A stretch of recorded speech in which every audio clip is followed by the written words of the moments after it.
My name is Ray McCarthy. I sit on the PM4 in Wales committee, and we are delighted to invite you to this ESG webinar today.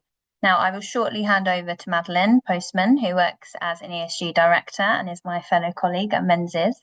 And Madelyn's going to speak today all about the importance of ESG to marketing and BD professionals and why it's important, not just in winning new work and procurement opportunities, but also how we can use ESG to really build credibility and trust with our clients, how we can use it to position our brands better, but to also be aware of the effects of things like greenwashing and making sure that we can reduce that risk as much as possible in the campaigns that we're doing.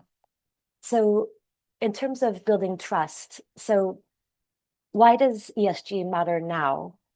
You just based on the fact that you're attending this webinar today, you might have already seen ESG coming up. It could be in supplier assessments in terms of that procurement, within tenders and bids as well. So there could be the weighting changing now where you would have, there might be like a 10% weighting, 20% weighting of tenders and bids. That could include things like social value.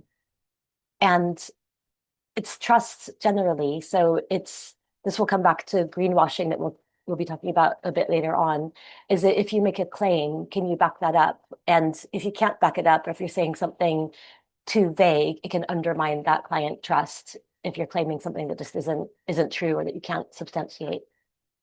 In terms of communicating, so I'm sure you've all heard of greenwashing. There's also green hushing, which is when you don't talk about what you're doing, either because you're covering something up or because you're not really sure about what to say. And in a way, green hushing is better than greenwashing if it's for sort of innocent reasons of just knowing not knowing what to say, because you really want to be able to evidence your claims.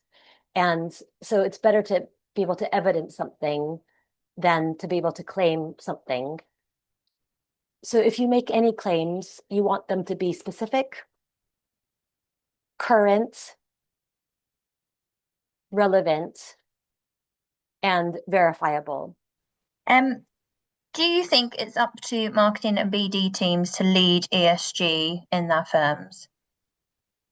So I don't think that I think it's fine for one team to lead it, but they shouldn't be leading it without talking with the other teams. It really needs to be an underlying function especially at the greater maturity levels. And ideally, from the beginning, it should really be part of the company strategy. So every department should be a part of it. And the key items that might be around governance should really be signed off and aligned at the highest levels of the business. Thanks everybody for joining. Have a good day, everyone. Thank you.